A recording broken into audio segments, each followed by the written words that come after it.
They say love comes when you least expect it, but nobody warns you it might arrive at your husband's funeral. I'm Cora Hartwell, and at 72 years old, I thought I knew everything about love, loss, and the proper timing of both. I was wrong about all three. Picture this. April 15th, 2018. I'm standing in my black dress, the one I'd worn to every funeral for the past decade, never imagining it would be Harold's turn. The funeral home smelled of lilies and grief, filled with faces I'd known for 45 years of marriage. Everyone whispered the same hollow words.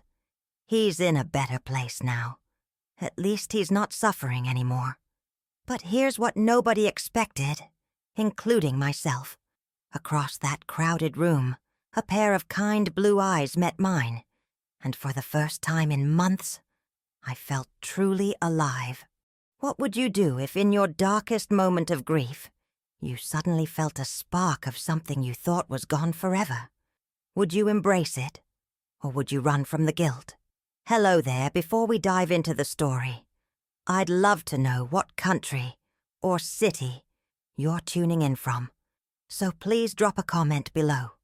And if you enjoy stories about life's unexpected turns, please subscribe to our channel. Let me take you back to that morning. Harold had been gone for exactly 32 days. Not that I was counting, mind you. But when you've shared a bed with someone for 45 years, you notice every single empty morning. The funeral had been delayed because Harold, ever the perfectionist, had left detailed instructions about everything, down to the hymns we should sing. Amazing Grace, and How Great Thou Art, if you must know. Even in death, that man was organizing my life. I'd chosen the Riverside Funeral Home because Harold always loved the view of the creek from their windows. Funny how we make these decisions for the dead, isn't it? As if they're still looking out windows, still caring about scenery. But that morning, as I watched the early spring sunlight dance on the water, I understood why he might have wanted that view. It was peaceful, hopeful even.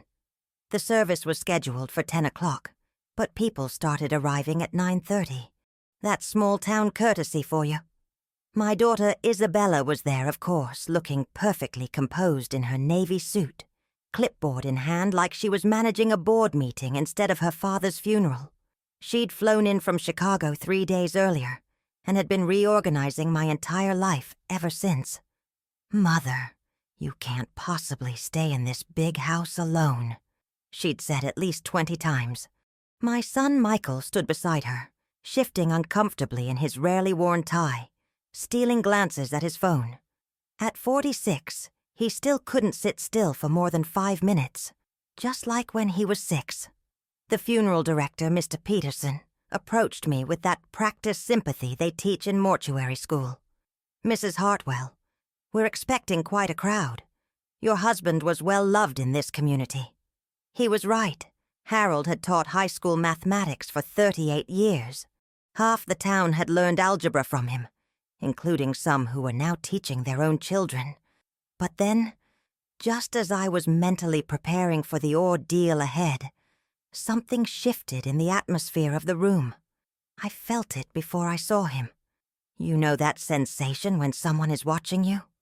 Not in a creepy way, but in a warm, gentle way that makes you want to turn around.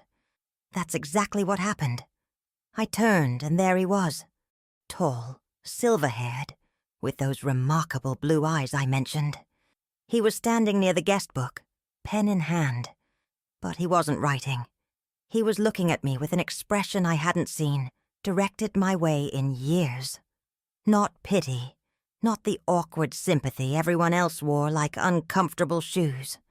It was recognition, connection, like he was seeing me, not just the grieving widow everyone expected me to be.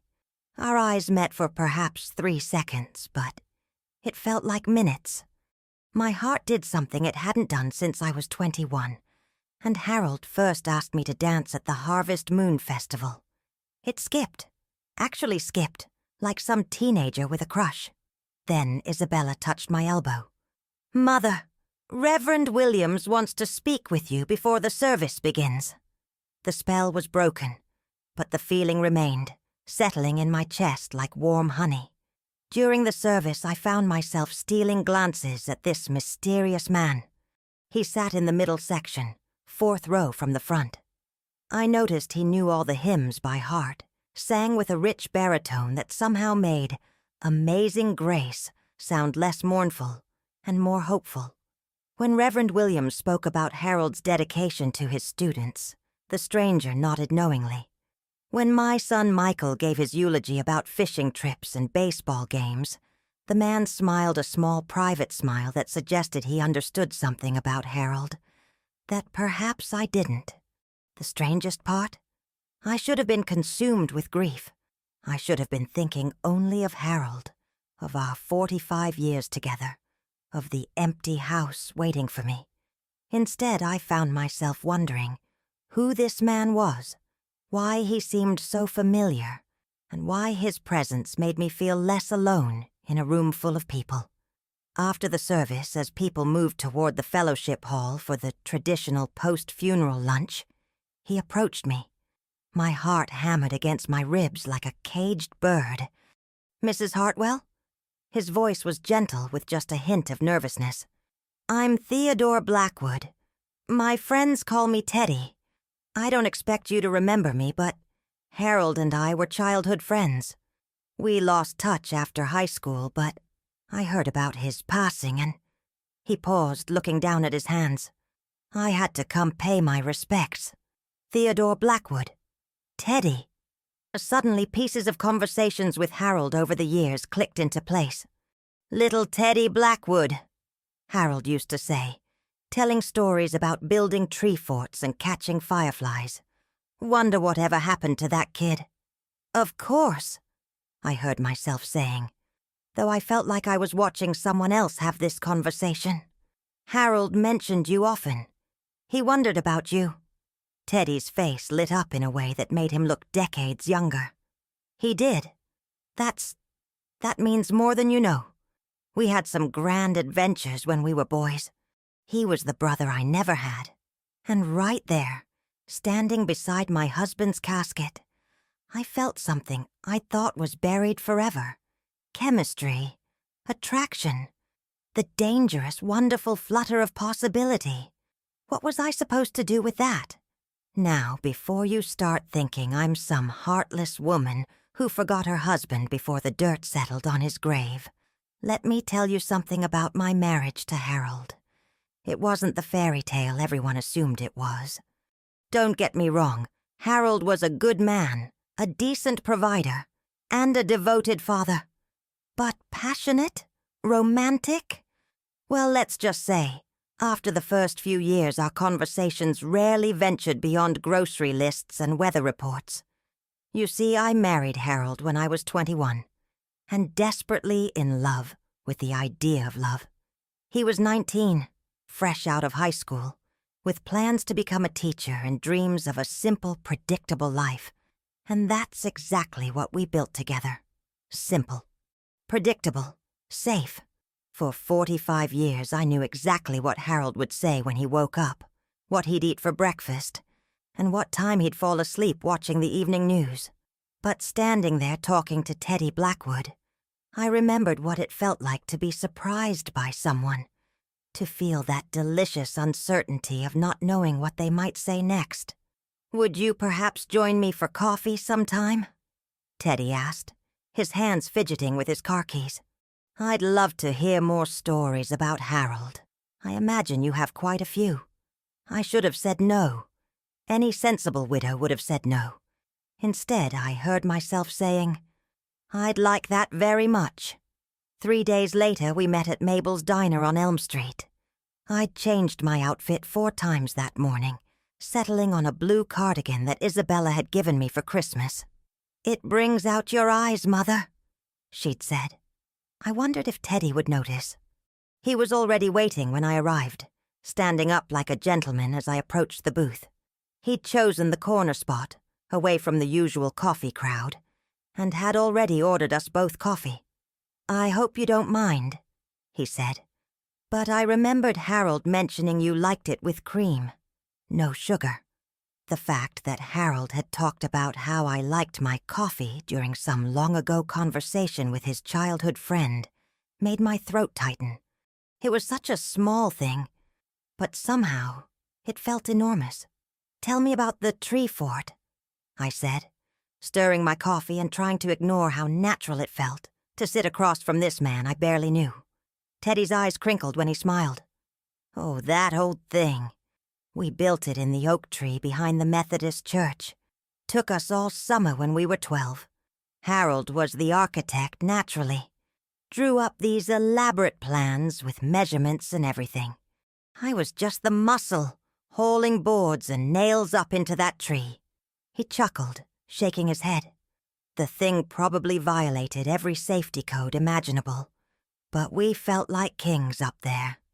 "What did you do in it?" "Everything boys do. Told ghost stories, planned elaborate schemes to get out of church, shared our first cigarette, and spent the next hour coughing our lungs out." His expression grew softer. "And we talked about what we wanted to be when we grew up. Harold always knew he'd be a teacher. Said he wanted to help kids understand that math wasn't scary. Just a different kind of puzzle." I found myself leaning forward, captivated. "And what did you want to be?" "A pilot." He laughed, but there was wistfulness in it. "Can you imagine? Little Teddy Blackwood from Millbrook, wanting to fly planes around the world. Harold used to say I had my head in the clouds, literally and figuratively. What happened to that dream? Life, I suppose. My father had a hardware store, expected me to take it over, so I did. Ran it for 35 years before selling it, and retiring 5 years ago." He paused, looking out the window. Sometimes I wonder what would have happened if I'd been braver. There was something in his voice, a note of regret that I recognized because I'd heard it in my own thoughts countless times. How many dreams had I tucked away for the sake of being a proper wife and mother? "And Harold?" Teddy asked gently. "Was he happy? As a teacher, I mean." I considered lying, giving him the answer everyone expected. Instead, I found myself being honest in a way I hadn't been with anyone in years. "He was content. Harold was always content with what he had. Sometimes I envied that about him, his ability to be satisfied. Other times, I trailed off, surprised by my own candor. Other times I wanted to shake him, to ask him if this was really all there was. 45 years of the same routine, the same conversations, the same everything. I felt heat rise in my cheeks. I'm sorry. I shouldn't speak ill of him, especially to his friend. Teddy reached across the table and briefly touched my hand.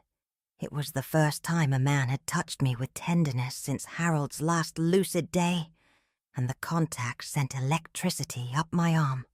"Cora," he said, and hearing my name in his voice felt like a small revelation. "You're not speaking ill of anyone. You're being human. Marriage is complicated, I should know. Your wife died 3 years ago. Cancer." His thumb rubbed across his wedding ring, which I noticed he still wore. 38 years together. Good years, mostly. But toward the end, when she was sick, she made me promise something. He fell quiet, staring into his coffee cup. "What did she promise?" "She made me promise not to spend the rest of my life mourning her. Said she wanted me to find happiness again, even if it meant finding someone else." His voice cracked slightly. "I told her she was being ridiculous, that I'd never want anyone else. She just smiled and said, 'Teddy Blackwood, you were meant to love and be loved. Don't you dare waste whatever time you have left.'" We sat in comfortable silence for a moment, two people who understood the weight of loss and the guilt of surviving it. "Harold never said anything like that," I admitted. "In fact, in his final weeks, he kept giving me instructions about maintaining the house, paying bills, where he'd hidden the Christmas presents, as if my biggest challenge would be remembering to change the furnace filter." Teddy smiled. "That sounds like Harold. Always practical. Always practical, I agreed. Never romantic. Do you know, in 45 years of marriage, he never once surprised me. Never brought me flowers for no reason. Never planned a spontaneous trip. Never even rearranged the furniture without discussing it first. And you wanted those things? The question hung in the air between us. Did I want those things? I'd spent so many years convincing myself that stability was enough, that passion was for young people and movie stars. But sitting there with Teddy, feeling more awake than I had in decades, I realized the truth. Yes, I whispered. I wanted those things very much. When we left the diner 2 hours later, Teddy walked me to my car. April's sunshine warmed my face, and I felt something I hadn't experienced in years. Anticipation. I'd like to see you again, he said simply. I'd like that too. Tomorrow? There's something I want to show you. Something that might interest you. I should have asked what it was. Any sensible person would have. Instead, I just nodded, already counting the hours until tomorrow. As I drove home, I caught myself humming. Actually humming, like some schoolgirl with a crush. When was the last time I'd hummed? I couldn't even remember. But as I pulled into my empty driveway, guilt crashed over me like a cold wave. What was I doing? Harold had been gone barely a month, and here I was making plans with another man. What would Isabella say? What would the neighbors think? What would Harold think? That night I stood in my bedroom, staring at Harold's side of the closet where his clothes still hung exactly as he'd left them. His reading glasses were still on the nightstand, along with the bookmarks sticking out of the Tom Clancy novel he'd never finish. What am I doing, Harold? I whispered to the empty room. But for the first time since his death, the silence didn't feel oppressive. It felt like possibility, and tomorrow I was going to find out what Teddy Blackwood wanted to show me. What Teddy wanted to show me was a small airplane. I know. At 66 years old, the last place you'd expect to find yourself is standing on a tiny airstrip outside town, staring at what looked like a glorified tin can with wings. But there I was, my practical walking shoes planted firmly on the tarmac, watching Teddy run his hands lovingly over the propeller of a little red and white Cessna. You bought a plane? I asked, trying to keep the incredulity out of my voice. 6 months ago, he said, grinning like a boy with a new bicycle. Remember that dream I told you about? Well, after Martha died, I decided life's too short to keep dreams locked away in tree forts. He looked so proud, so alive, standing there in his leather jacket and aviator sunglasses. I hadn't seen that kind of pure joy on a man's face in, well, maybe ever. Harold's happiness had always been quiet, measured, contained. This was different. This was exuberant. Would you like to go up?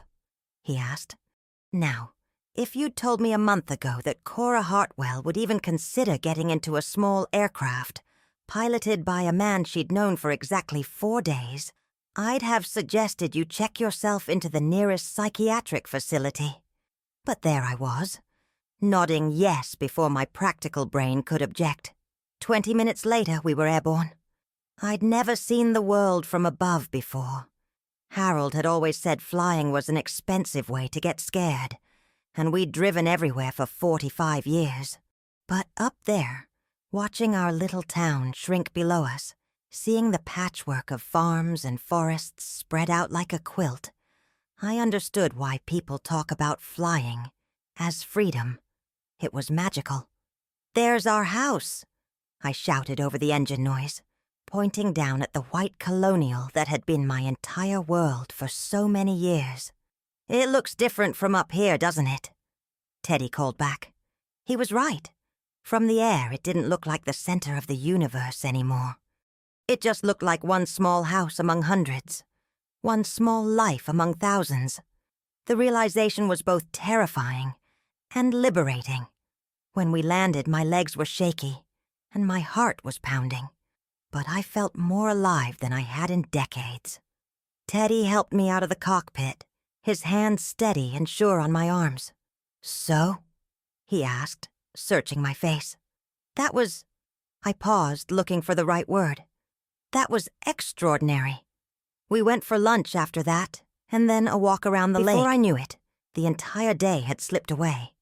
We talked about everything: books, dreams, disappointments, hopes. Teddy had read poetry in college, something I never would have guessed. I told him about the novel I'd started writing 20 years ago, and never finished. He listened like every word mattered. It wasn't until I got home that evening and saw Isabella's car in my driveway that reality came crashing back. She was waiting in the living room, her mouth set in that tight line I remembered from her teenage years when she'd caught me eating ice cream for breakfast.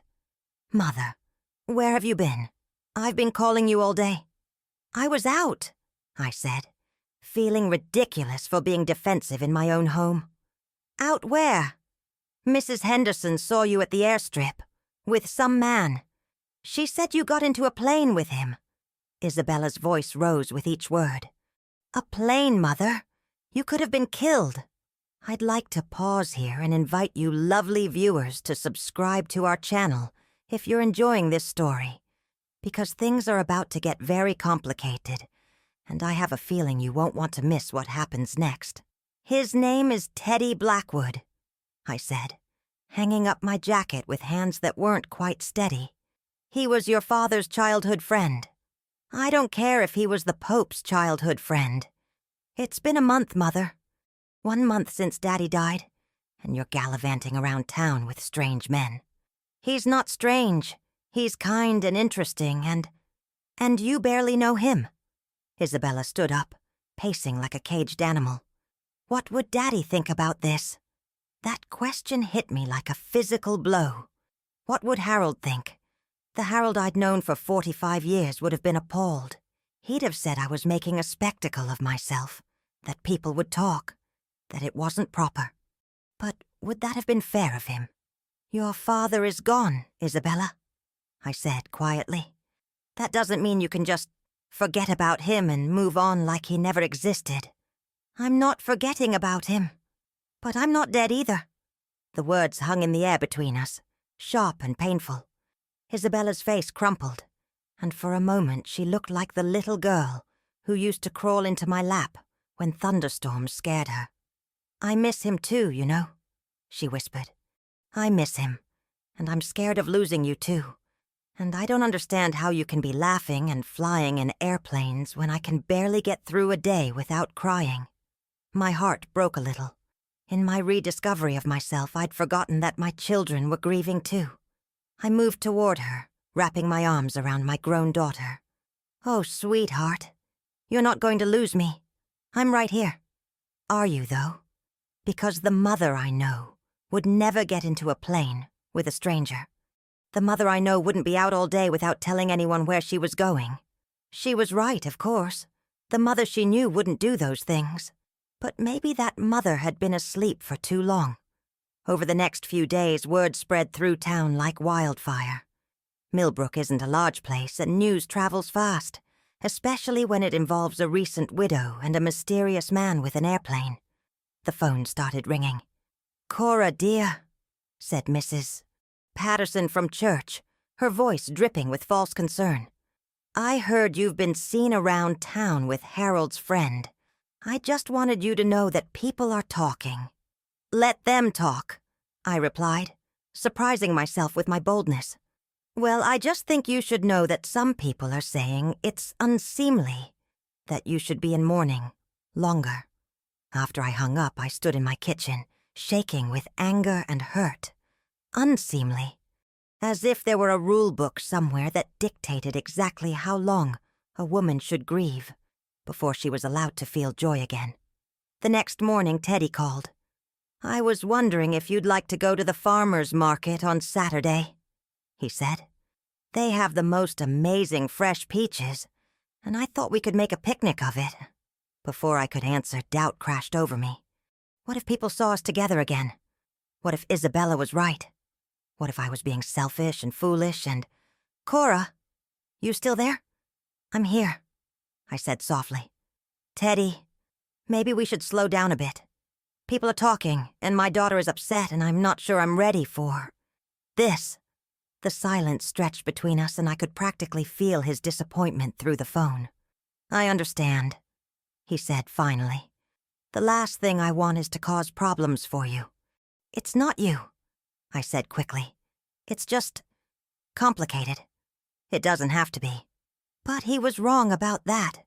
It was complicated. 45 years of marriage, 2 grown children, a lifetime of being the woman everyone expected me to be. None of that just disappears because you meet someone who makes your heart skip. That night I lay in bed staring at the ceiling, torn between the memory of soaring through the clouds and the weight of everyone's expectations. Harold's pajamas were still folded in the drawer. His coffee mug was still in the cupboard, waiting. His side of the bed was still perfectly made, untouched since the day he went to the hospital. Was I betraying all of that for a few hours of feeling alive again? But then I remembered something Martha, Teddy's late wife, had told him. Don't you dare waste whatever time you have left. The question that haunted me as I finally drifted off to sleep was this. Was living again a betrayal of the past? Or was wasting the rest of my life the real betrayal? I didn't have an answer yet, but I was beginning to suspect that finding one might require more courage than I'd ever needed before. It was Saturday, barely 7 o'clock, and I'd been awake since 5, staring out my bedroom window at the sunrise, painting the sky in shades of pink and gold. Harold had never been much for sunrises, preferring his predictable 8-hour sleep schedule. But I'd always loved that quiet magic of dawn. Sitting there in my robe, coffee growing cold in my hands, I made a decision that would change everything. "Teddy," I said when he answered, his voice still thick with sleep. "About those peaches. Are they still available?" The silence stretched for a heartbeat. Then I heard something that made my chest flutter. Pure, unguarded joy in his voice. "They're the sweetest ones you've ever tasted," he said. "I'll pick you up at 9. I'll be ready." And for the first time in months, I truly was. I spent more time getting ready that morning than I had for any occasion since my wedding day. Not because I was trying to impress anyone, mind you, but because I was choosing clothes for the woman I was becoming rather than the woman I had always been. Instead of my usual navy cardigan and sensible shoes, I chose a soft yellow sundress I'd bought 2 years ago and never worn because Harold said it made me look too young for my age. I paired it with sandals that had a little heel. Not much, just enough to make me feel feminine and alive. Looking in the mirror, I barely recognized myself. When had I started dressing like I was apologizing for existing? Teddy arrived precisely at 9. Looking handsome in khaki pants and a blue shirt that matched his eyes. He'd brought coffee in a thermos and had a picnic basket in his back seat that made my heart do that ridiculous skipping thing again. "You look beautiful," he said simply, and I believed him because of the way he looked at me when he said it. Not like he was being polite, but like he truly meant it. The farmer's market was bustling with Saturday morning energy. Families with strollers, couples holding hands, elderly men debating the merits of different tomato varieties. The whole tapestry of small-town life spread out under colorful awnings and morning sunshine. And yes, people noticed us. I saw Mrs. Henderson whisper to Mrs. Crawford behind the jam stand. I caught Jim Peterson from the hardware store watching us with curious eyes. But for the first time in my life, I didn't care. Let them look. Let them wonder. I was 66 years old, and I was done living my life according to other people's comfort levels. Teddy introduced me to vendors like I was someone special. "This is my friend Cora," he'd say. And the way he said friend made it sound like the most important word in the English language. At the peach stand, he insisted I taste 3 different varieties before we chose the perfect ones for our picnic. "Try this one," he said, handing me a slice that was so ripe the juice ran down my fingers. "It's a Georgia Belle." The sweetness exploded on my tongue, and I must have made some sound of pleasure because Teddy's eyes crinkled with amusement. "Good?" he asked. "Heavenly," I said, licking the juice from my fingers in a way that would have mortified the proper Cora Hartwell, but felt perfectly natural to this new version of myself.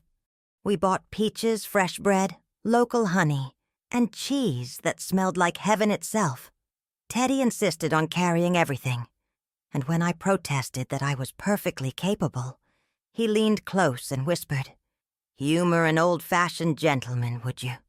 His breath tickled my ear, and I felt heat rise in places that had been dormant for years. We drove out to Miller's Pond, a spot I'd heard about but never visited. Harold had never been one for impromptu picnics or scenic detours. If it wasn't on his mental map of practical destinations, it might as well have not existed. But Miller's Pond was magical. Tucked away down a winding dirt road, it was a perfect circle of clear water surrounded by weeping willows and wildflowers. Dragonflies skimmed the surface, and somewhere in the reeds, a red-winged blackbird was singing its heart out. "How did you find this place?" I asked as Teddy spread a red-checkered blanket under a massive oak tree. "Martha and I used to come here when we were first married," he said, his voice growing soft with memory. "She loved to paint, and she said the light here was perfect in the late afternoon." I felt a stab of something. Jealousy? And immediately felt ashamed of it. This man had loved his wife for 38 years. Of course he had beautiful memories with her. But then he looked at me with such warmth that the jealousy melted away. "I thought you might appreciate the peace of it," he said. "You seem like someone who notices beauty. What makes you say that? The way you looked at the sky when we were flying. The way you touched the petals of those roses at the flower stand. The way you're looking at this place right now." He smiled.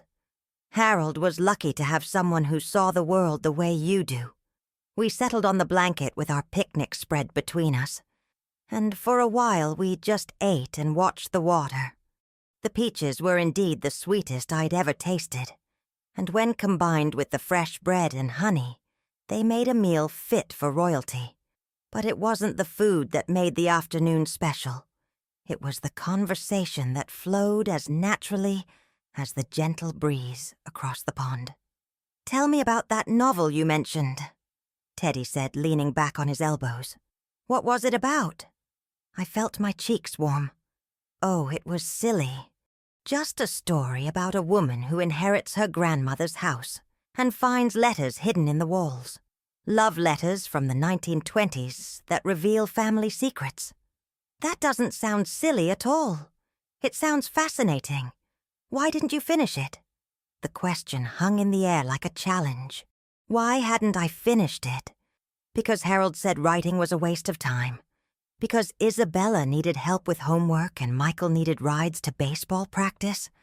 Because somewhere along the way, I'd convinced myself that other people's dreams were more important than my own. "Life got in the way," I said finally. "Life has a way of doing that," Teddy agreed. "But it's not too late, you know. You could still finish it. I'm 72 years old. So, Laura Ingalls Wilder didn't publish her first Little House book until she was 64. Grandma Moses didn't start painting until she was 78. He sat up, his eyes bright with enthusiasm. "Age is just a number, Cora. Talent and stories don't have expiration dates." The way he said my name made something flutter in my chest. Harold had always called me Hon or Dear when he called me anything at all. But when Teddy said Cora, it sounded like music. "What about you?" I asked, deflecting attention from my abandoned dreams. "Any unfulfilled ambitions besides flying?" "Well," he said, lying back down and staring up at the sky through the oak leaves, "I always wanted to travel. See the northern lights, visit the lavender fields in Provence, take a cooking class in Italy." "What's stopping you?" Nothing, I suppose. That's the strange part about being widowed, isn't it? Suddenly you have all this freedom you never expected, and you don't quite know what to do with it. We fell into comfortable silence, watching clouds drift across the perfect blue sky. I found myself studying his profile, the strong line of his jaw, the way his silver hair curled slightly at his collar, the laugh lines around his eyes that spoke of a life filled with joy. When had I stopped really looking at Harold? When had he become just part of the furniture of my daily life? "Cora," Teddy said suddenly, "can I ask you something personal?" My heart quickened. "Of course." "Were you happy? In your marriage, I mean. You mentioned that Harold was content, but were you?" The question I'd been avoiding for weeks, maybe years, hung between us like a bridge I wasn't sure I was brave enough to cross. "That's complicated, I said finally. "The best questions usually are." I sat up, wrapping my arms around my knees, and considered how honest I could be. How honest I wanted to be. "I loved Harold," I said slowly. "But I don't think I was in love with him. Not after the first few years, anyway. Does that make sense?" Teddy nodded, encouraging me to continue. "We were comfortable together. We had routines, shared responsibilities, common goals. We raised 2 wonderful children and built a stable life. But passion, adventure, the feeling that someone truly sees you and delights in who you are?" I shook my head. "I can't remember the last time Harold and I had a conversation that surprised me. I can't remember the last time he asked about my dreams or my fears or what made me laugh. That must have been lonely. The simple acknowledgement of my loneliness hit me harder than any dramatic declaration of sympathy could have. Yes, it had been lonely. Profoundly, achingly lonely, even with someone sleeping beside me every night. "It was," I whispered. "But I told myself that was normal. That passion was for young people and movie stars. That stability and companionship were enough. And now?" I looked at him then, really looked at him, and saw something I'd been afraid to acknowledge. Possibility. Not just the possibility of romance or companionship, but the possibility of being truly known by another person. The possibility of surprise and laughter and, yes, passion, even at 60. "Now, I'm not sure they were enough," I said.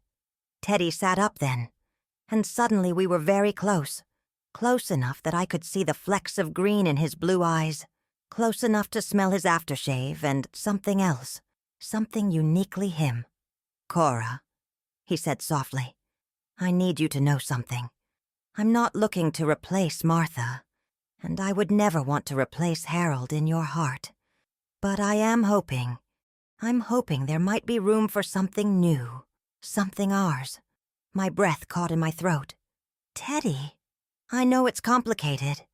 I know people will talk, and your children might not understand. But I also know that I haven't felt this alive, this hopeful, since before Martha got sick. And I hope, you might be feeling something similar." He was right, of course. I was feeling something similar. I was feeling like a woman who'd been sleepwalking for decades, and had suddenly, miraculous, woken up. "I am," I whispered. That's when he kissed me. It was gentle at first, tentative, giving me every opportunity to pull away. But I didn't want to pull away. I wanted to lean in to remember what it felt like to be desired, to feel the electric thrill of a first kiss even at 66 years old. When we finally broke apart, I was breathless and probably blushing like a teenager. "Oh my," I said, which made him laugh. "Good oh my or scandalous oh my." "Definitely scandalous," I said, which made him laugh harder. We spent the rest of the afternoon talking and laughing, and yes, stealing more kisses under that oak tree. When the sun began to set, painting the pond in shades of gold and orange, Teddy helped me pack up our picnic. "I should probably get you home," he said, but he sounded reluctant. "Probably," I agreed, equally reluctant. The drive back was quiet, but it was a comfortable quiet, the kind that comes after important things have been said and new territory has been explored. When he walked me to my door, I found myself hoping he'd kiss me again, and he didn't disappoint. "Thank you for today," he said against my lips. "Thank you for showing me the pond, for showing me that there are still places I haven't seen, experiences I haven't had. There are so many more, Cora, if you want to see them." Standing there on my front porch, wrapped in his arms, I felt like I was standing at a crossroads. One path led back to my safe, predictable, lonely life. The other led into unknown territory, full of potential joy and certain complications. For the first time in my life, I chose the unknown. "I want to see them," I said. "All of them." But even as I said it, even as I melted into his goodnight kiss, a part of me wondered what price I'd have to pay for this late-life awakening. Little did I know I was about to find out. The reckoning came on a Tuesday morning, 3 weeks after our picnic at Miller's Pond. I should have seen it coming, but I suppose when you're falling in love at 66, you develop a certain optimistic blindness to the storm clouds gathering on the horizon. Teddy and I had been inseparable during those 3 weeks. We'd flown to the state fair 2 counties over, where he won me a stuffed elephant at the ring toss, and I ate cotton candy for the first time since I was 12. We'd driven to the coast for a day, walking hand in hand along the beach like teenagers, collecting shells and talking about everything and nothing. He'd started teaching me to cook his grandmother's Italian recipes, and I'd shown him the garden Harold never cared about, watching his face light up as I explained the difference between heirloom tomatoes and hybrids. Every day brought new discoveries about each other, new reasons to laugh, new moments that made me feel vibrantly, gloriously alive. I was sleeping better than I had in years, humming while I did housework, and actually looking forward to each morning instead of just enduring it. But I was also living in a bubble, carefully avoiding the disapproving looks at church, screening my phone calls to dodge the concerned neighbors, and pretending not to notice that Isabella's visits had become more frequent and her expressions more pinched. The bubble burst when I came home from grocery shopping to find both Isabella and Michael waiting in my living room, their faces wearing matching expressions of barely contained fury. "Don't deny it, Mother," Isabella said before I'd even set down my bags. "Mrs. Patterson saw you kissing him at the hardware store yesterday." My cheeks burned. Yes, Teddy had kissed me goodbye at Henderson's Hardware after we'd picked out paint for my kitchen, a soft yellow that Harold would have called too cheerful. But that made me smile every time I looked at the sample.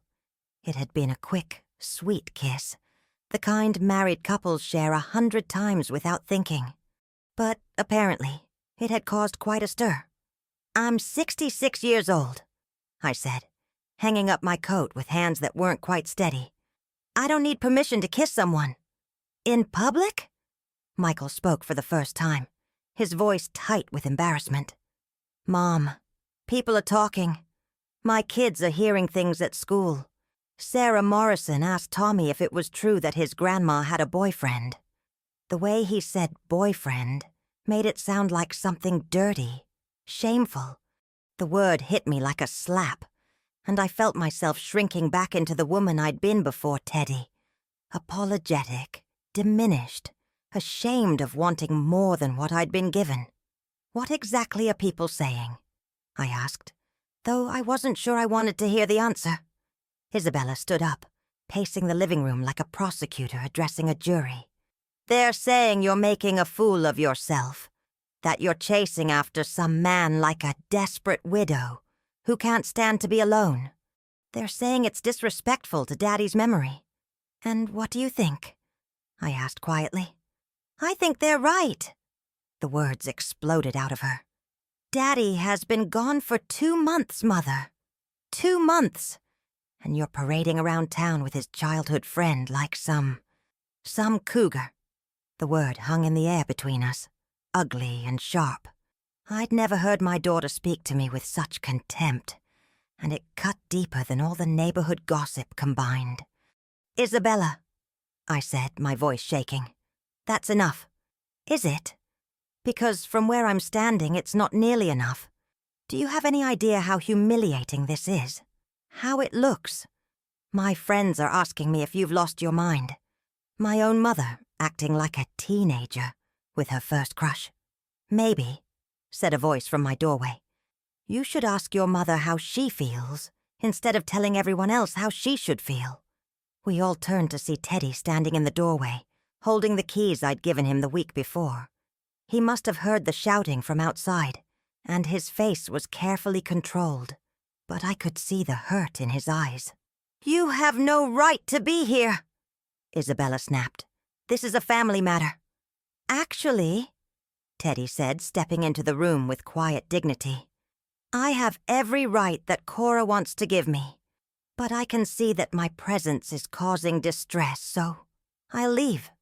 Cora, call me when you're ready." He turned to go, and something inside me snapped. "Don't you dare leave," I said, surprising everyone, including myself. This is my house, these are my decisions, and if anyone should go, it's the people who came here to judge and shame me instead of asking if I'm happy. Isabella's mouth fell open. "Happy? Mother, you can't possibly be thinking clearly. You barely know this man." "I know him better than I knew your father when I married him," I shot back. "I know he makes me laugh every day. I know he listens when I talk about my dreams, instead of changing the subject. I know he sees me as a woman with value and intelligence, and yes, desirability, instead of just someone to cook his meals and wash his shirts." "That's not fair," Michael said. "Dad loved you." "Did he?" The question came out before I could stop it, and the silence that followed was deafening. "When was the last time your father asked me what I wanted? What I dreamed about? What made me happy? When was the last time he surprised me or took me somewhere just because he thought I'd enjoy it?" Isabella's face was white with shock. "How can you say these things about him? He's barely cold in the ground. He's been cold in the ground for 40 years. The words tore out of me with a force that left me breathless. Harold was a good man and a decent father, but he was never passionate about anything except his routines and his students. Do you know we never once danced together after our wedding? Not once in 45 years. I used to hint that I'd like to take ballroom dancing lessons, and he'd say it was a waste of money. I wanted to travel, see Paris, take a cruise, and he'd say we had everything we needed right here. I looked at my children, these adults I'd raised and loved, and saw strangers. When had the gap between us grown so wide? I spent 45 years being the woman everyone expected me to be. I continued, my voice growing stronger. The perfect wife, the devoted mother, the pillar of the community, and I was good at it. But I was also dying inside, bit by bit, year by year, pretending that contentment was the same as happiness. "So you're just going to throw away everything you and Dad built for some fling with his old friend?" Isabella's voice cracked, and I realized she was crying. The sight of my daughter's tears deflated my anger, replacing it with a complicated mix of love, guilt, and frustration. "Oh, sweetheart," I said, moving toward her. "This isn't about throwing anything away. The life your father and I built, the children we raised, the memories we made, those are all still precious to me. But that part of my story is finished. This is a new chapter." She pulled away when I tried to hug her. "How can you say that? How can you just move on like he never mattered? Because staying stuck in grief isn't honoring his memory. It's wasting the life he'd want me to live." I glanced at Teddy, who was standing quietly by the window, giving us space but staying close enough to offer support if I needed it. "And because I've discovered that love doesn't have age limits or expiration dates or proper timing, Michael, who'd been silent during most of our exchange, finally spoke up. "Mom, I just don't understand the rush. Why can't you wait? Take some time, figure out who you are as a single person before jumping into something new." It was a reasonable question, and I could see the genuine concern in his eyes. Of all my children's objections, this one stung the least, because it came from love rather than judgment. "Because I'm 66 years old," I said gently. "How much time do you think I have to waste? Every day I spend waiting for the right time or the proper amount of grief is a day I can't get back. And for what? To make other people comfortable with my choices? Now, you wonderful viewers who've been following this story, I have to ask, what do you think? Should a woman my age follow her heart or follow society's expectations? Please let me know in the comments below. And if you're invested in finding out how this family drama resolves, don't forget to subscribe because the next part of this story will surprise you."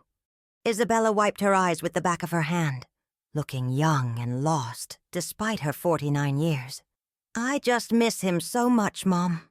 And seeing you with someone else makes it feel like he's really gone. Like we're all supposed to just move on and forget him." My heart broke a little more.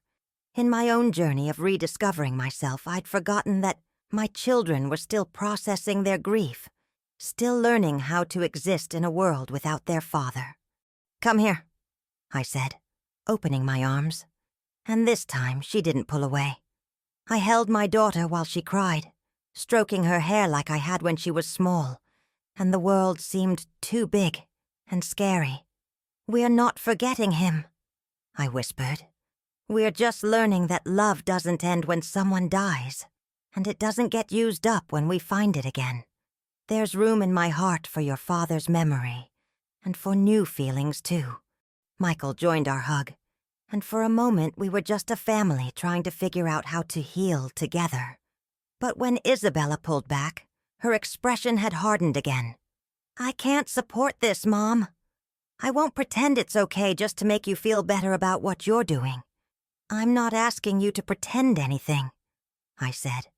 "I'm asking you to trust that I'm adult enough to make my own decisions about my life, even if those decisions hurt the people who love you." The question hit its mark, and I felt doubt creep in like cold water. Was I being selfish? Was I putting my own happiness above my children's feelings? Was I making a mistake that would cost me my family? I looked at Teddy, who'd remained silent through our family confrontation, and saw something that made my decision clear. Understanding. He wasn't pressuring me, wasn't demanding I choose between him and my children. He was simply there, steady and patient, letting me work through this crisis at my own pace. "I love you both," I told my children, "but I won't sacrifice my happiness to protect your comfort. If you can't accept that I deserve love and companionship and joy at this stage of my life, then we have a problem that goes much deeper than my relationship with Teddy." Isabella gathered her purse, her movements sharp and angry. "Fine, but don't expect me to be part of this, whatever this is. And don't expect me to bring the grandchildren around to watch their grandmother make a spectacle of herself." The threat hit me like a physical blow. My grandchildren, Tommy, age 12, and Sophie, age 9, were the light of my life. The thought of losing them over this felt unbearable. "Isabella, please." But she was already heading for the door, Michael trailing behind her with an apologetic look. "I'm sorry, Mom," he said quietly. "I don't agree with Isabella's ultimatum, but I also don't know how to be okay with this yet. I need some time." After they left, the house felt hollow and sad. I sank onto the couch, suddenly exhausted, and Teddy sat beside me, taking my hand in his. "I'm sorry," he said. "I never wanted to cause problems between you and your family." "You didn't cause this," I said, though my voice lacked conviction. "This is about them not being ready to see me as anything other than their grieving mother. Maybe I should step back," he said quietly. "Give you some space to work things out with them." The suggestion sent panic shooting through me. Is that what you want? What I want is for you to be happy. And right now, I'm not sure I'm contributing to your happiness. I looked at this man who'd brought color back into my gray world, who'd reminded me that I was more than just a widow and a mother, who'd shown me that it was possible to feel passion and excitement at any age. The thought of going back to my empty house and my quiet days and my carefully managed loneliness made me feel physically ill. You are, I said firmly. You absolutely are. But maybe Isabella's right about one thing. Maybe I am rushing into this. I saw the pain flash across his face before he carefully controlled his expression. What are you saying, Cora? I'm saying maybe we should take a break. Give everyone time to adjust, including me. The words felt like glass in my throat, but the look of devastation on Isabella's face kept echoing in my mind. Was my happiness worth destroying my relationship with my daughter? Was love worth the price of family? Teddy stood up slowly, and I could see him rebuilding the walls I'd helped him tear down over the past few weeks. If that's what you want, he said. It's not what I want, I said, tears starting to fall. But maybe it's what I need to do. He kissed my forehead gently, a goodbye that felt like an ending. I'll always be grateful for these weeks with you, he said. You reminded me what it felt like to be alive again. After he left, I sat alone in my living room, surrounded by the silence I'd grown so accustomed to before he'd come into my life. Harold's chair sat empty in the corner, his reading glasses still on the side table, waiting for him to come home and claim them. For the first time since his death, I felt truly widowed. But as the evening wore on, and the house grew darker around me, one question kept echoing in my mind. When did other people's comfort become more important than my own happiness? And more importantly, was I strong enough to change that, even if it meant standing alone? The answer to that question would determine whether my story ended in regret, or in the kind of love that makes growing old an adventure rather than a surrender. For 2 weeks I lived like a ghost in my own life. I went through the motions of my old routine. Grocery shopping on Tuesdays, library visits on Thursdays, church on Sundays, where I sat in the same pew Harold and I had occupied for 45 years. But everything felt hollow, like I was playing a role in a play I no longer wanted to be in. Isabella called twice, her voice carefully neutral, discussing practical things like whether I needed help with the gutters and when I planned to clean out Harold's closet. She never mentioned Teddy, and neither did I. But his absence hung between us like a wall neither of us knew how to scale. Michael stopped by once, bringing the grandchildren for a stilted visit where Tommy played on his phone, and Sophie kept asking why Grandma looked so sad. I made cookies and served milk and pretended my heart wasn't breaking every time I looked at their sweet faces, knowing Isabella was using them as weapons in a war I never wanted to fight. The worst part wasn't the loneliness, though that was crushing enough. The worst part was the creeping realization that I'd made the wrong choice, that in trying to preserve peace with my family, I'd betrayed something essential in myself. The breaking point came on a Wednesday morning when Mrs. Patterson cornered me at the post office. "Oh, Cora, dear," she said with that syrupy tone people use when they're about to deliver poison wrapped in concern. "I'm so glad to see you've come to your senses about that unfortunate situation with Harold's friend. Everyone was so worried you were having some sort of episode. Episode?" I repeated, my voice dangerously quiet. "Well, you know how grief can affect judgment. But you're looking much more like yourself again. More appropriate. Appropriate. There was that word again, like a cage designed to keep women like me in our designated places. And what exactly is appropriate for a woman my age, Mrs. Patterson?" She blinked, clearly not expecting pushback. "Well, I mean, dignity. Remembering your place, honoring your husband's memory, instead of gallivanting around with strange men." Something inside me snapped like a dried twig. My place? I stepped closer to her, and she actually took a step back. My place is wherever I choose it to be. And my husband's memory doesn't require me to live like a nun for the rest of my life. Now, Cora, there's no need to get upset.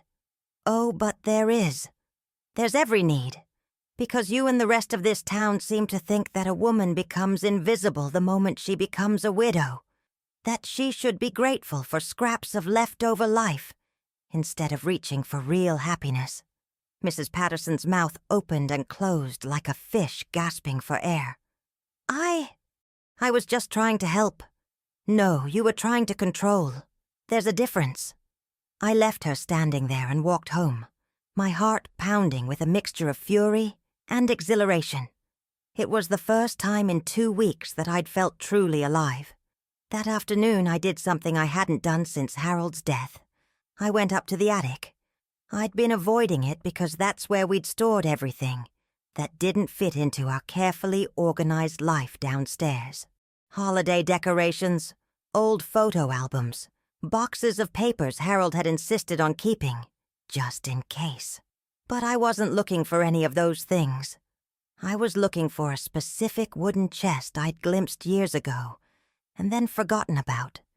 It took me an hour to find it, buried behind Harold's golf clubs and a box of tax returns from the 1980s. The chest was small, made of cedar, with HC carved into the lid. Harold Charles Hartwell. I'd never seen it before Harold's death, never even knew it existed. Inside, I found treasures and secrets in equal measure. There were photographs I'd never seen. Harold as a young man, with friends I didn't recognize. Harold at college parties looking relaxed and happy, in a way I rarely saw during our marriage. There were letters from his time in the National Guard, when he'd been stationed in California for 6 months early in our marriage. I'd always wondered why he'd never talked about that time, why he'd seemed different when he came back, quieter, more controlled. But it was the bundle of letters tied with a blue ribbon that stopped my breath. They were love letters, passionate, yearning, beautifully written love letters that spoke of stolen moments and desperate longing and dreams of a different life. The kind of letters I'd always wished Harold would write to me but never had. They weren't addressed to me. Her name was Catherine Morrison. The return address was San Diego, California. The postmark spanned 6 months in 1974, 1 year after our wedding. With shaking hands, I opened the first letter. My dearest Harold, I can't stop thinking about our last night together. You said you had to go back to your wife, that it was your duty. But what about your duty to yourself? What about your duty to love? I know you feel what I feel. I know that when you hold me, you're holding the woman you were meant to be with. I couldn't read anymore. My hands were shaking too badly, my vision blurred with tears I couldn't identify as anger or sorrow or relief. Harold had had an affair. My quiet, predictable, duty-bound husband had loved someone else with a passion he'd never shown me. Someone who'd written things like, "You light up when you're with me in a way that breaks my heart, because I know you go home, and that light dims. Why should either of us live half a life when we could have everything together?" I sat in that dusty attic, surrounded by boxes of our life together, and felt the ground shift beneath me. Everything I thought I knew about my marriage, about Harold, about myself, was suddenly questionable. The last letter was different from the others. It was from Harold to Catherine, a carbon copy he'd kept. My darling Catherine, by the time you read this, I'll be back in Millbrook. What we had was the most beautiful thing that ever happened to me. But I can't leave Cora. She deserves better than abandonment, and I made promises I have to keep. But know that you were my great love, my what if, my glimpse of what life could be. I'll carry you with me always. Please don't wait for me. Find someone who can give you the whole life you deserve. All my love, Harold. I don't know how long I sat there, but eventually the sun began to set. casting long shadows across the attic floor. Harold had made a choice. He'd chosen duty over passion, obligation over love. He'd chosen to stay with me not because he couldn't live without me, but because he couldn't live with himself if he left. And I'd spent 44 years believing I was the lucky one. The revelation should have devastated me, should have made me question everything about our marriage, our life together, our love. Instead, it did something unexpected. It set me free. Harold had made his choice based on duty and expectation. He'd sacrificed his happiness for what he believed was right, and in doing so, he'd sacrificed mine too. Neither of us had ever really chosen each other. We'd simply chosen the safe path, the expected path, the path that would make everyone else comfortable. But I didn't have to make the same choice. I carefully returned everything to the chest except for one photograph. Harold laughing with his arm around a beautiful woman with dark hair and bright eyes. Catherine Morrison. I was sure. In the photo, he looked radiantly happy, alive in a way I'd rarely seen him. That night, I called Teddy. He answered on the first ring, his voice carefully neutral. "Cora, I wasn't expecting to hear from you. I made a mistake," I said without preamble. A terrible, cowardly mistake. Silence stretched between us, and for a moment, I thought he might hang up. "What are you saying?" he asked finally. "I'm saying I let other people's fear dictate my choices. I'm saying I almost threw away the best thing that's happened to me in decades because I was more worried about being judged than being happy. Cora." His voice was soft, hopeful, guarded. "I'm saying I love you," I continued, the words rushing out before I could lose my courage. "I love how you make me laugh, how you see adventure in ordinary moments, how you look at me like I'm beautiful and interesting and worth knowing. I love that you've shown me it's not too late to be surprised by life." I heard his sharp intake of breath. "I found something today," I continued, telling him about the letters, about Harold's secret love, about the realization that my marriage had been built on duty rather than desire. "I'm not angry with him," I said. "I'm grateful, because it means I don't have to feel guilty anymore about wanting more than contentment. It means I don't owe anyone a lifetime of grief. It means I get to choose love this time." "What about Isabella? Your family?" "I love my children, but I'm done letting their discomfort control my life. They'll come around or they won't, but I won't sacrifice my happiness on the altar of their expectations." Another silence then. "Are you sure? Because I don't think I can go through losing you again. I'm sure. The question is whether you can forgive me for being a coward." His laugh was soft and relieved. "There's nothing to forgive. Love makes cowards of us all sometimes. Then will you take me flying tomorrow? I want to see the world from up there again. I want to remember what it feels like to soar. I'll pick you up at dawn." The next morning, as we lifted off into a sky painted pink and gold with sunrise, I felt something I hadn't experienced since I was young. The absolute certainty that I was exactly where I belonged. But as we circled over Millbrook, I saw Isabella's car parked in my driveway.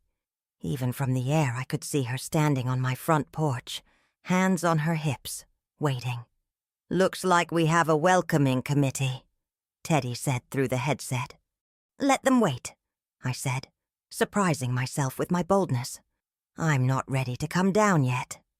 And as we flew toward the horizon, leaving the small minds and smaller expectations of Millbrook behind us, I understood something profound. Sometimes the most loving thing you can do for yourself and others is to refuse to live smaller than you were meant to be. The confrontation would come.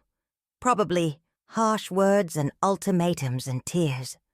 But for now, I was flying. I was free. I was finally, completely, unapologetically alive. And that was worth fighting for. We stayed in the air for 2 hours. I know that might sound spiteful, keeping my daughter waiting while I soared over the countryside, with the man she'd forbidden me to see. But it wasn't spite that kept me airborne. It was clarity. Up there above the patchwork fields and winding rivers, above the small towns and smaller mines, I could see my life with perfect perspective. From that height, my house looked tiny. Isabella's car looked like a toy. All the drama and judgment and social conventions that felt so overwhelming on the ground seemed insignificant when viewed from the vast expanse of sky. It reminded me that life is bigger than other people's comfort zones, and love is more important than propriety. "Ready to face the music?" Teddy asked as we began our descent. I looked at him. This wonderful man who'd reminded me I was more than just a widow, more than just a mother, more than just a woman who'd forgotten how to want things for herself, and felt a surge of courage. "With you beside me? I'm ready for anything." When we landed, Isabella was indeed waiting, but she wasn't alone. Michael was there too, looking uncomfortable but determined.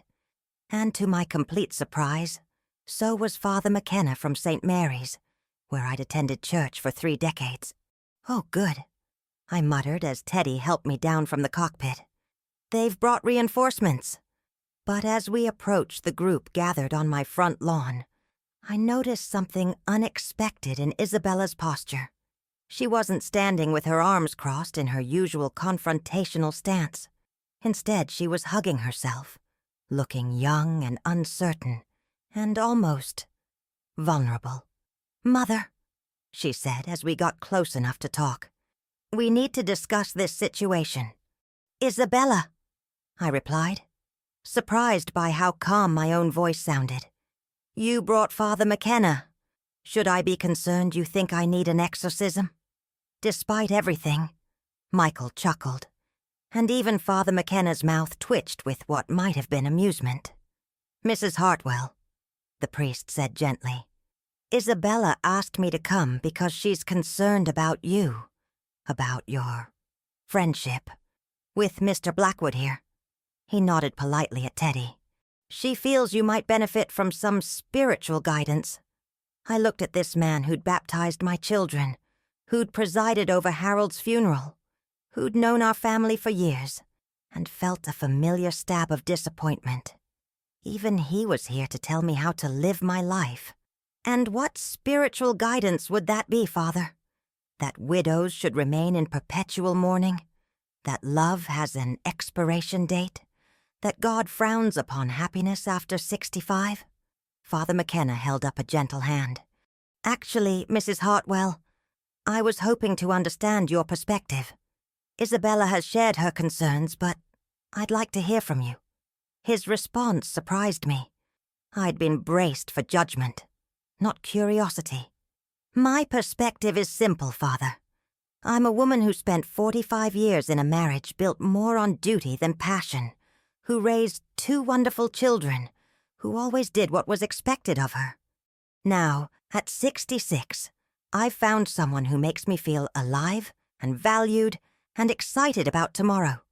If that's a sin, then I suppose I'm guilty." "And Mr. Blackwood?" Father McKenna turned to Teddy. "What are your intentions regarding Mrs. Hartwell?" I bristled at the question, as if I were property to be negotiated over. But Teddy answered with quiet dignity. "My intentions are to love her, support her, adventure with her, and cherish whatever time we have together. I'm not trying to replace her husband or disrupt her family. I'm simply grateful to have found love again at this stage of my life, and I hope to be worthy of hers." Isabella made a sound that was half sob, half laugh. "This is insane. You barely know each other."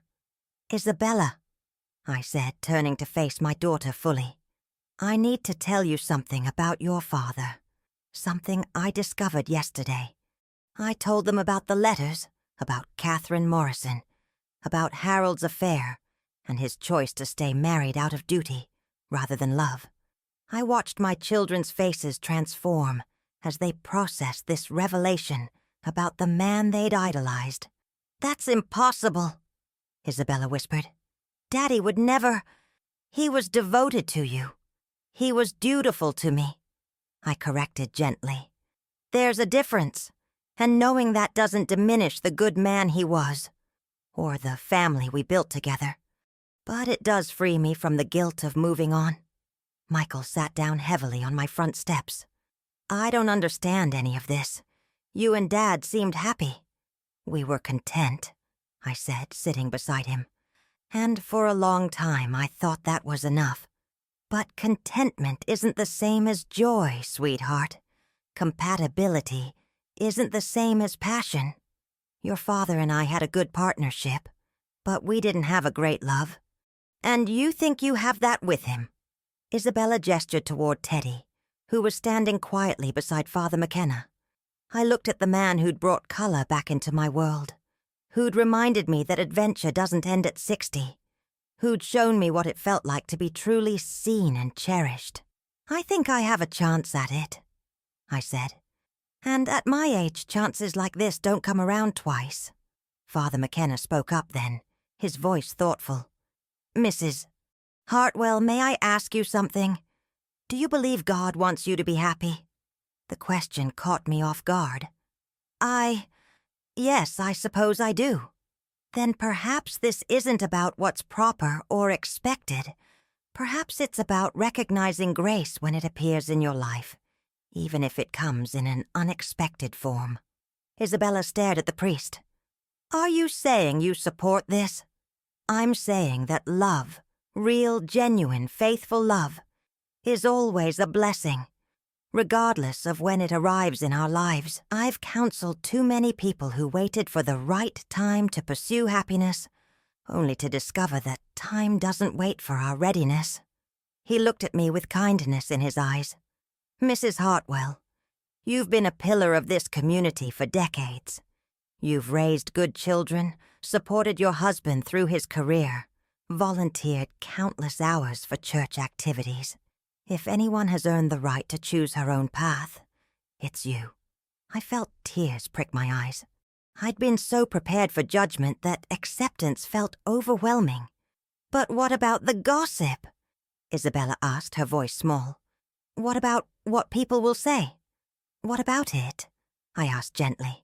Sweetheart, I've lived my entire life worrying about what other people would think. I chose my clothes based on what was appropriate, my activities based on what was expected, my very dreams based on what was realistic for someone like me. And you know what all that worry got me? A half-lived life. I stood up, feeling stronger and more certain than I had in weeks. Mrs. Patterson and her ilk can whisper all they want. The people who matter will be happy for me, and the people who aren't happy for me don't matter. Michael looked up at me, and I saw something in his expression I hadn't expected. Respect. Mom, he said slowly, I owe you an apology. I was so focused on how this affected me and the kids that I never asked if it made you happy. Does it? Does he make you happy? I looked at Teddy, who was watching this family drama unfold with patient understanding, and my heart swelled with love and gratitude. Happier than I've been in years, I said simply. Michael stood up and walked over to Teddy, extending his hand. I'm Michael, Cora's son. I think we got off on the wrong foot. Teddy shook his hand with a smile. I'd like very much to start over. Isabella remained seated on the steps, tears streaming down her face. I sat back down beside her and took her hand. What is it, baby? I'm scared, she whispered. I'm scared that if you change, if you become someone different, then everything about our family, about my childhood, about who I am, becomes, I don't know, false somehow. My heart broke for her. Oh, a sweetheart. I'm not becoming someone different. I'm becoming who I always was underneath all the roles I had to play, and nothing about our family becomes false. You and Michael and the grandchildren are still the most important things in my life. This just means there's room for more love, not less. Promise me something, she said, looking up at me with eyes that looked exactly like they had when she was 7 years old, and afraid of thunderstorms. Anything. Promise me you'll still be my mom. That you won't get so caught up in this new life that you forget about us." I pulled her into my arms. This grown woman who was still, in so many ways, my little girl. "Isabella Marie Hartwell Stevens, you listen to me. You could be 90 years old with great-grandchildren of your own, and you'd still be my baby. Nothing and no one will ever change that." We sat there for a while, mother and daughter, working through years of misunderstanding and fear and love that sometimes felt more like a burden than a blessing. Finally, Isabella pulled back and wiped her eyes. "I still think you're moving too fast," she said. But I guess if you're happy, then I want to try to be happy for you. That's all I can ask for." She stood up and walked over to Teddy, who was now deep in conversation with Father McKenna about vintage aircraft. I held my breath as she approached. "Mr. Blackwood," she said formally, "I owe you an apology. Please call me Teddy, and no apology necessary. You were protecting your mother. I respect that." "I was protecting my version of my mother," she corrected. "I wasn't thinking about what she might want or need. That was selfish of me." Teddy smiled, the same warm smile that had captured my heart at Harold's funeral. We all want to protect the people we love. Sometimes that means letting them spread their wings, even when it scares us. Isabella nodded, then looked back at me. "So what happens now?" That evening, after Father McKenna had left with his blessing, and my children had gone home with tentative acceptance and new understanding, Teddy and I sat on my front porch swing, watching the sunset paint the sky in shades of pink and gold. "So," he said, taking my hand in his, "what does happen now?" I leaned against his shoulder, feeling more at peace than I had in months. "Now we see what kind of story we can write together," I said. "Now we prove that love doesn't have an expiration date, and that it's never too late for a new beginning. Are you sure you're ready for the adventure?" I thought about all the years I'd spent being careful, being appropriate, being less than I could be. I thought about Harold and Catherine, and the roads not taken. I thought about my children and grandchildren, and the example I wanted to set for them, about courage and authenticity, and the pursuit of happiness. "Teddy Blackwood," I said, turning to look at this man who'd reminded me I was still capable of surprise and passion and joy. "I've been ready my whole life. I just forgot for a while." He kissed me then, soft and sweet and full of promise, while the first stars appeared in the darkening sky. 6 months later, we were married in a small ceremony at Father McKenna's church, with Isabella as my matron of honor and Michael walking me down the aisle. Tommy and Sophie scattered flower petals with more enthusiasm than precision, and even Mrs. Patterson attended, though she spent the entire reception whispering to anyone who would listen that it was all very irregular. That time we moved into Teddy's house, which had better natural light for my writing. Yes, I finished that novel, and it was published 2 years later by a small press that specializes in stories about second chances. We travel now, Teddy and I. We've seen the northern lights and the lavender fields of Provence. We dance in our living room and laugh over breakfast and surprise each other regularly. And here's what I want you to remember from my story. Love doesn't punch a time clock. Happiness doesn't have an age limit. It's never too late to choose joy over duty, passion over propriety, your own truth over other people's expectations. At 72, I'm more myself than I've ever been. More adventurous, more confident, more authentically me. And while I'll always carry Harold in my heart as the father of my children and my companion through young adulthood, my future belongs to the man who saw me as a whole person, worth knowing and loving. So, I'll ask you one final question. What are you waiting for? What dreams have you shelved? What joys have you denied yourself because they didn't fit other people's idea of who you should be? Don't waste another day being smaller than you were meant to be. Don't let other people's comfort zones become your prison. And don't ever, ever believe that your story is over just because you've reached a certain age or stage of life. The best chapters might be the ones you haven't written yet. Thank you for taking this journey with me. If my story touched your heart, please subscribe to this channel and share it with someone who might need to hear that it's never too late to soar. And in the comments below, tell me, what adventure are you ready to say yes to? Remember, dear hearts, life is not a dress rehearsal. This is it. Make it count.